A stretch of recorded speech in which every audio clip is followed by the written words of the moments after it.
I'd like to reiterate to our readers that the Caspian Sea's water level measurement didn't begin in 2024. But after 1997, the decline in the Caspian Sea level has been critical. The fact is that, at the initiative of our president, Kasanjumat Kimilovich Tokayev, there was an initiative to establish the Caspian Institute, with its headquarters in the city of Okatau and a laboratory in the city of Otaru, to address such issues as the decline of the Caspian Sea, the problems of flora and fauna, and the loss of the very same Tulinia, endangered species, and flamingos. All of this will be comprehensively addressed by the creation of the Caspian Institute. The Caspian is a unique body of water in the world, and the only source where 85% of the sturgeon species listed in the Red Book, sturgeon and beluga. So, we have a unique body of water, and if we lose it, we'll get another. I yelled, which I wouldn't want, and the thing is that the most interesting thing is that the Caspian is a city junction, its economics and ecology. Here, there is the Kashagan oil project, where an oil deal was made, where in terms of oil reserves, there is a huge amount of hydrocarbon raw materials, which goes safely into the top 4 world oil fields. And you see, this is a city junction, that is, we need to somehow comply with the protection of the environment. Economic, that is, this is earning budget money. Income, that is, in the event that if it goes to zero at all, then the Kashagan project itself will simply remain as if nowhere. Well, and naturally we will lose the flora and fauna that are listed in the Red Book. The same Tyalinia, sturgeon, the same red-listed flamingos. Our task is to preserve this.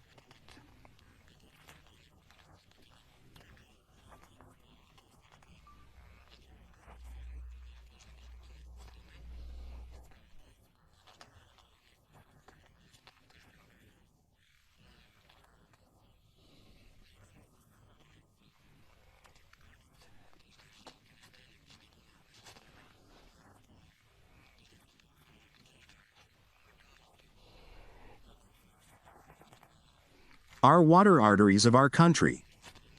And some contribution must be made. This is some kind of work to be carried out. Starting from school Scamil, with kindergartens, environmental education. In supportive, let's say, the Caspian Sea, the Aral Sea, some kind of cyclic lectures. Let's say, that is, more in the public consciousness, so to speak, to change the trajectory of our citizens of Kazakhstan. That this wealth is all in our hands, natural, and we must protect them, defend them, and it all depends on each of us. That is, some steps must be taken, not only rely on the state. On government agencies, it is every citizen living. Not necessarily in the city of Oktau or Otrau or the same on the shore of Balkhash. Let's say, it depends on each of us, because if we do not preserve all this, then the future generation will have nothing left tomorrow. We will simply destroy it all, lose it. And this is undesirable for us. We are taking measures to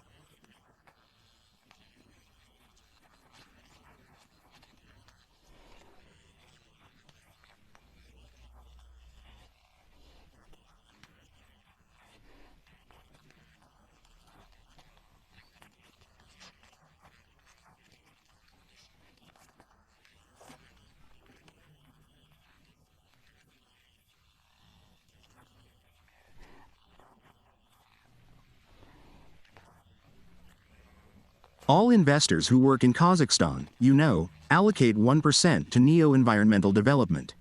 The Royal Company, the NCRC company, they allocate the same.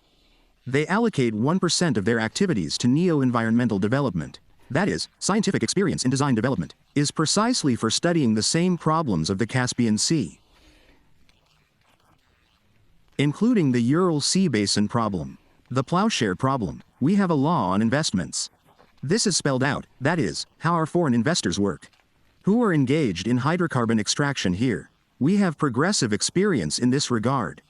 And, of course, government agencies are not sitting idle. This work is being done, it's being carried out. It's true that little is said about this, but it is being done, and we, as scientific brothers, are working closely with government agencies. There are NGOs on the Caspian coast. We have volunteer movements working in this area. We are doing it. We also have public movements. There is a volunteer